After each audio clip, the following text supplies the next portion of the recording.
And not too long later, she woke us up and said, "Get up, the river's broken at the gum tree," which is right up at end of Lincoln Road there. My mom called her brothers, the Ziegemeyer boys from Sutter, and they brought all their trucks out and loaded up all our furniture. And we had this really old fancy piano that was from the Chicago World's Fair that was brought around the Cape to California and up to the Buttes. And then I inherited that beautiful piano, so they had a hard time getting it out of the house. And they took off a big brick off the front steps, and it's still broken off getting the piano. But they got all the furniture out, and my sister was saddling her horse because they didn't have a trailer for the horse. And so then I saw the waters. That's the part where I get the chills, because you could just see it like waves of the ocean as it came in and just rolled over the land. And I just started, I was a young teenager, ran like crazy to the house and yelled, "The water's coming." And so we jumped in the old blue Buick, and Mom says, everybody, my sister and my younger sister, my sister rode the horse out. So she says, go down Lincoln Road till you get to Humphreys. Do not go down Township. It's low. And I think some people drowned there too because they tried to cut over on Township. And so we were driving along, and I was sitting on the back seat watching out the window, and there's my sister coming on her horse behind us, and there comes the floodwaters. You could just see them. It was really scary. For about half an hour, you heard this roar, and it just kept getting louder and louder and louder. And it just, you think, what's that, you know? So we were getting stuff around in the whole works, and I was standing on the porch, and I looked out, and my father backed thing, and he drove that pickup in here, and him and Mr. Viney jumped out, and they ran for the thing, and they hit the fence. And when he did, a 4 foot of water rolling, not coming in, it's a rolling water, and it's about 4 foot high. And if the fence hadn't been there, they'd knocked both of them in the water.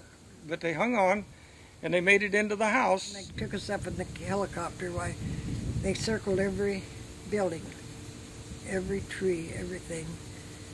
We got up here there was this 2-story house up here on the corner, and they circled it, and up comes somebody out of the top of it. They cut a hole in the roof, and it was quite a deal.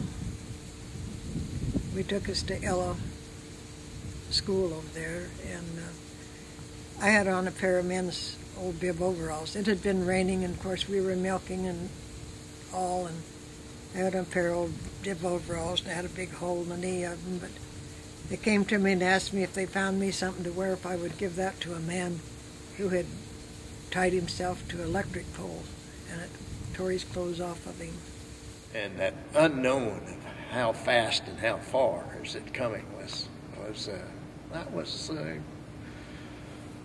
I never shook so much in my life as I did that night. I swear my backbone and my skin separated just from shaking, being so afraid. But you know, I've told the story that we're out there and we survived, and 7 of our neighbors that night, we know, within a mile of our house, did not survive. Our church never came back, the Methodist Church at O'Banion Corners.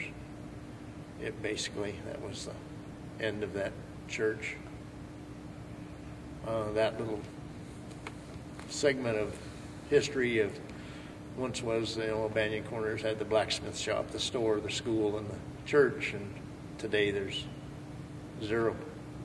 Like I say, the barns, the disaster, all the orchards. I mean, it's just, there was trash everywhere. I mean, it just wasn't one spot. Everywhere you looked, there's clothes and items hanging in trees and dead animals that floated in this flood. So it vividly, you know, you still remember it.